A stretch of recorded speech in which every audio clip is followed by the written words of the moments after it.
And I wanted to tell you about this something very life-changing and special.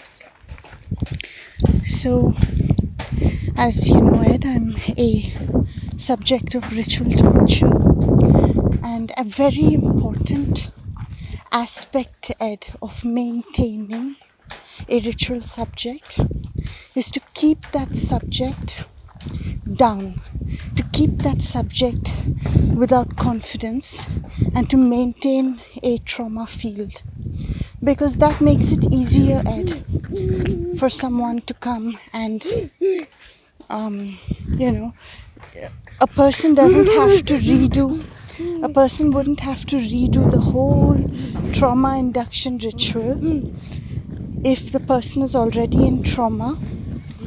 So they have to maintain a trauma field so that someone can just do a quick 2-minute or 3-minute hit and get, the trauma response from the victim. So, Ed, every time in my life that I was kind of building up confidence to do something, they would try all these different methods to make me lose confidence, lose faith in God, lose the will to live, lose motivation. And over the decades, Ed, I started becoming immune to it. And they reached a point, Ed, where, let's say they had a very high day and they needed me to be in trauma for that day. And it so happened that I simply wasn't. Or something, I did something that showed that I am no longer in trauma, whatever. They then started doing dream invasions, Ed, dream telecasts to break me. And in the series, Ed, of how that went, one was they would show the kidnapping of my son. They have themes, Ed, like this based on, what a person is vulnerable to at particular times in their lives. So they're like robots. They are artificial intelligence. They're AI. So they've got all this written down, Ed. So if someone is a mother, show the death of her child or show the kidnapping of her child and her child is missing. And they have different grades of that, Ed. For example, child being kidnapped or missing is one level, and if they get more desperate, they'll show death of the child.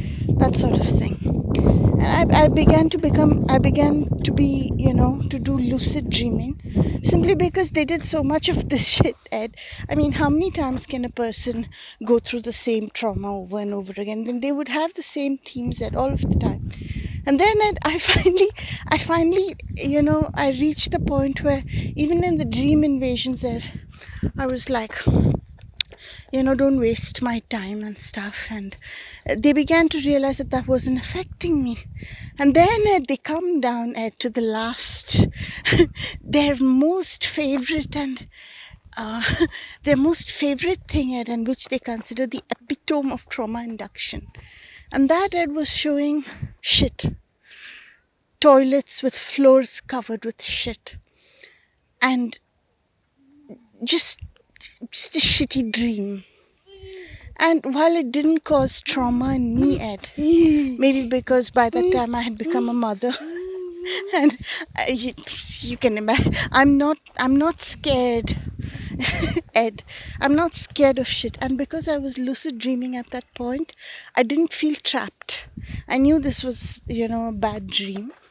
And I can't say I liked it or I was, not like that, but it didn't scare me. It didn't induce trauma. But it did show me, Ed, what they consider the ultimate way to break a person is their ultimate way, Ed, is to show a person shitting in public, that a person or the person has shit-stained clothes. This, Ed, and I began to wonder, what is it about something so human as shitting that we have been programmed into considering the ultimate shame.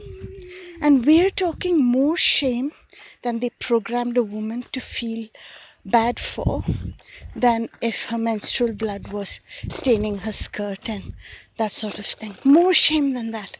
More shame than being caught for being a criminal. More shame than being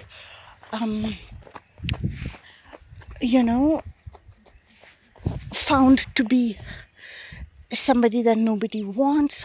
It's just the ultimate shame and humiliation. Even more than being naked is a person shitting in public or being surrounded by shit or having shit. And this really, really, as they continued to torture me with these dreams, and I began to realize how much they believe in this, how much faith they have in the power of shit to humiliate a person. And I began, Ed, to realize that we've been so programmed, Ed, into considering shit as something bad, so bad that I don't know anybody, Ed, who's proud of their shit as such other than me. But I'm special. But you know what I mean? The programming around shit is so strong, so very strong. It's unbelievable. And Ed, at the time I was thinking about this, I remembered the time when Gabriel was born. The first week he was born, Ed, I was a first-time mother, and I was on my own. And Ed, I didn't know if I was feeding him right, because I never saw one drop of my milk. He would latch on and, he would look like he was drinking, and then he would fall asleep. So I assumed, Ed, he must have drank milk, or why he wasn't crying anymore. He'd fallen asleep. So Ed, I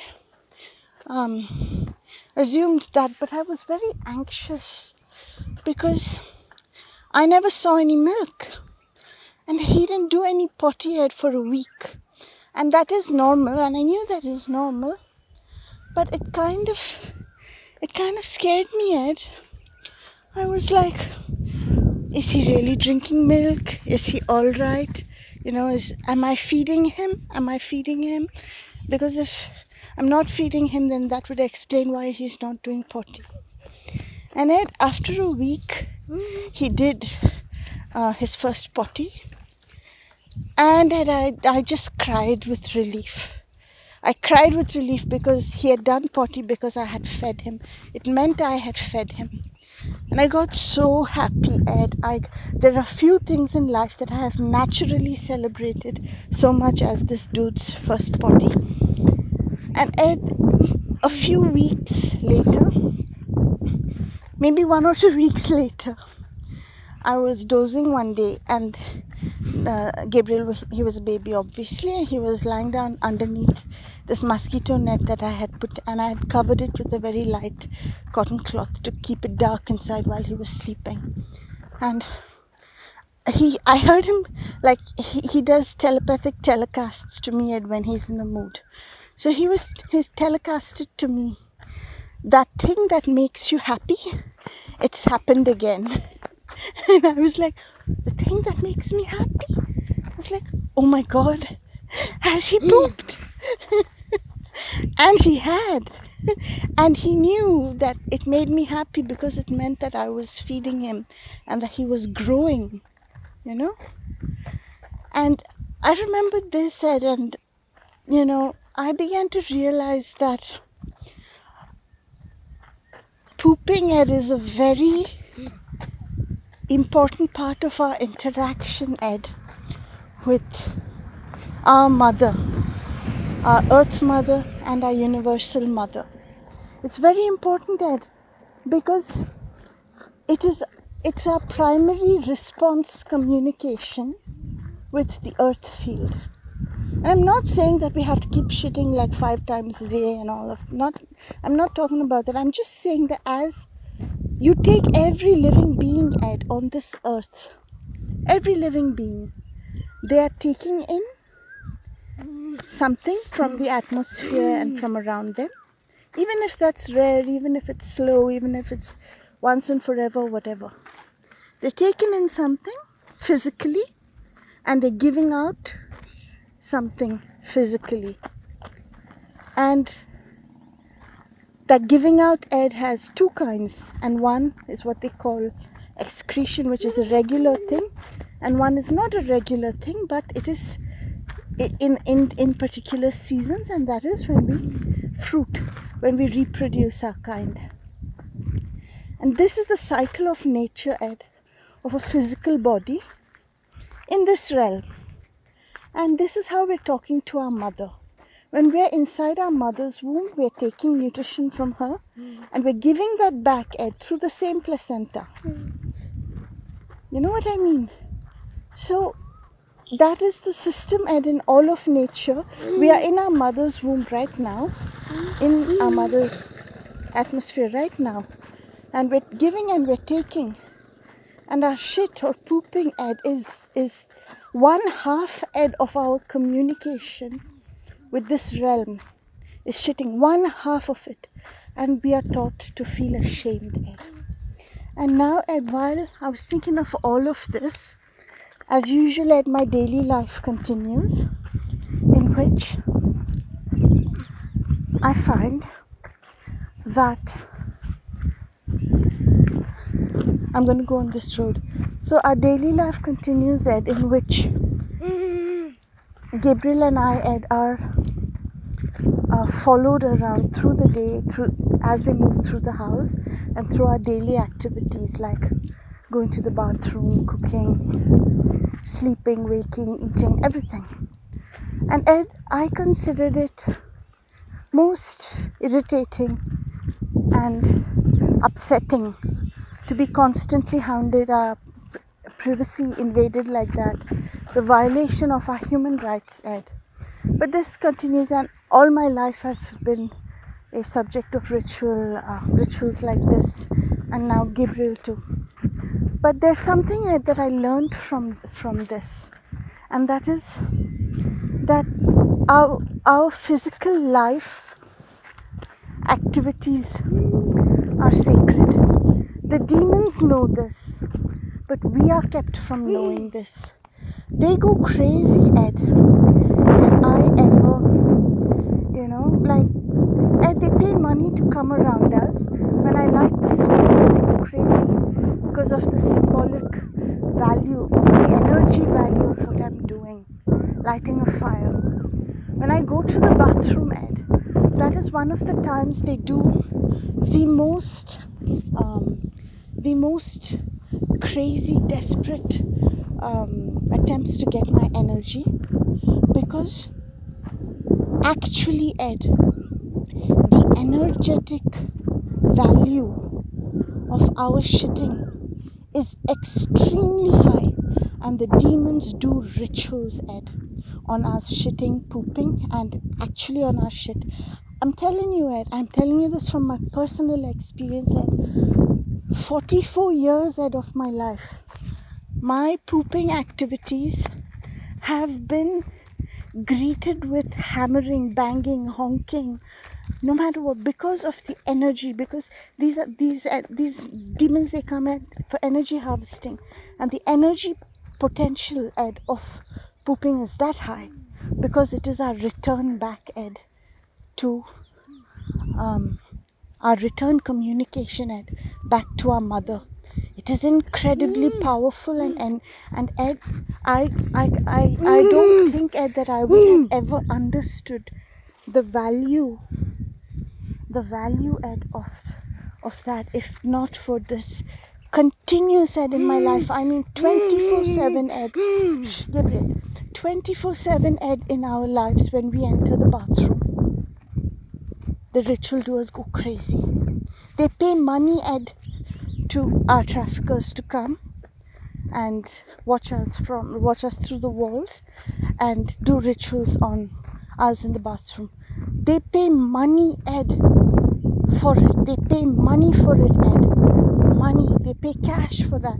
And you should understand, Ed, that this power that we have, this energy communication that we have with the earth, we've been lied to, Ed, that it's our shame, so that we give it up, Ed, so we give up that power and we disassociate ourselves from it, leaving that energy and that power open to be lifted away by whoever else, because we are not owning it. We are not owning it, we are disowning it. When we feel shame for something, we disown it and we let whoever wants to take it, because we're disowning it. And this is something that is incredibly bad for our health, bad for our well-being, because it is 1/2 of all our energy processes is shitting it's giving back to the earth in this realm, 1/2, and we disown 1/2 of it where all the spiritual practices are about eating, and none of them are about shitting, but that is half the process, and I want to show you. Hold on, I'm getting it out. I want to show you, Ed, this thing. Hang in there.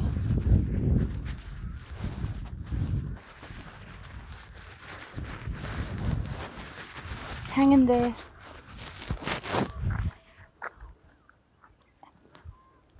Can you see it, Ed? That, Ed, is Copralite. It is fossilized shit, Ed, from millions or billions of years ago, whatever. Some people consider it dinosaur potty, but as we know, there was no such thing as dinosaurs. There were dragons, and I'm sure they weren't the only ones shitting, Ed.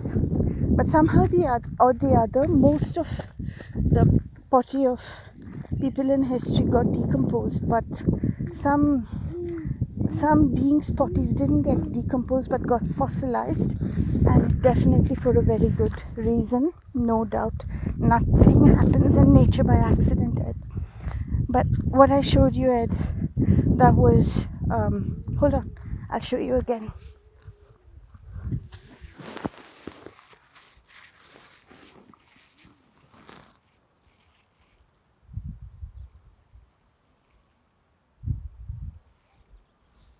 You see that? So that's fossilized potty, Ed, and it's called Copralite. I think a fancy name had to be invented so that people could put it on their websites for sale and stuff. It's not very expensive. I bought this one, Ed, for I think at about 1,500 rupees. That would be about maybe 17 or 18 US dollars, Ed.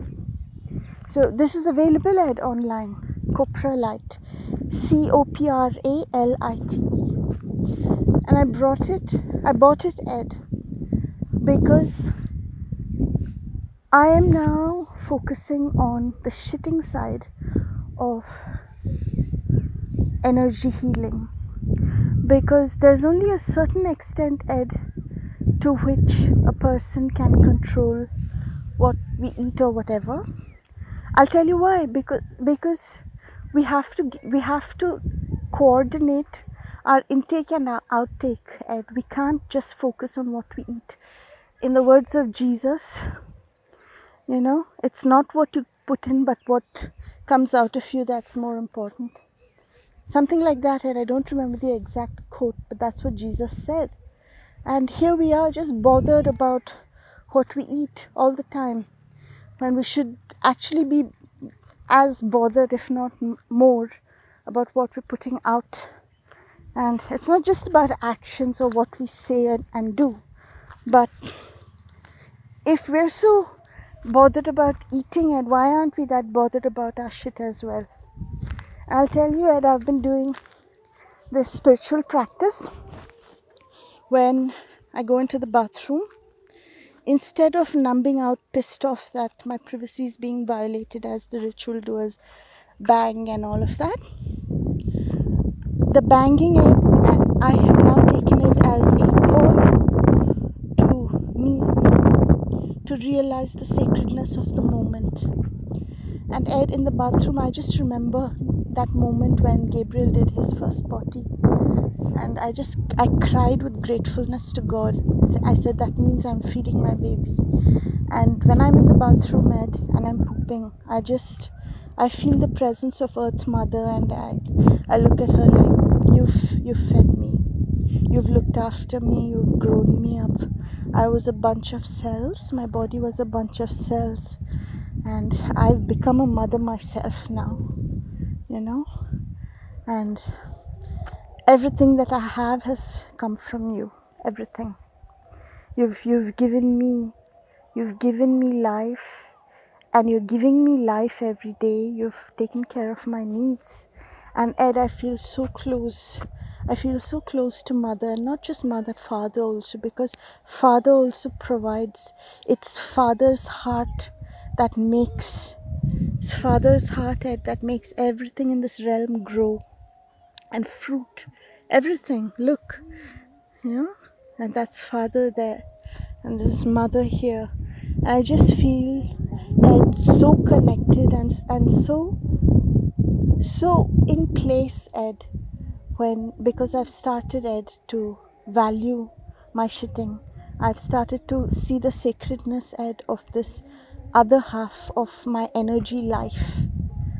And it's just so good, Ed. And I got this Copralite, Ed, to carry with me as a constant reminder that every process in our physical life is sacred and holy.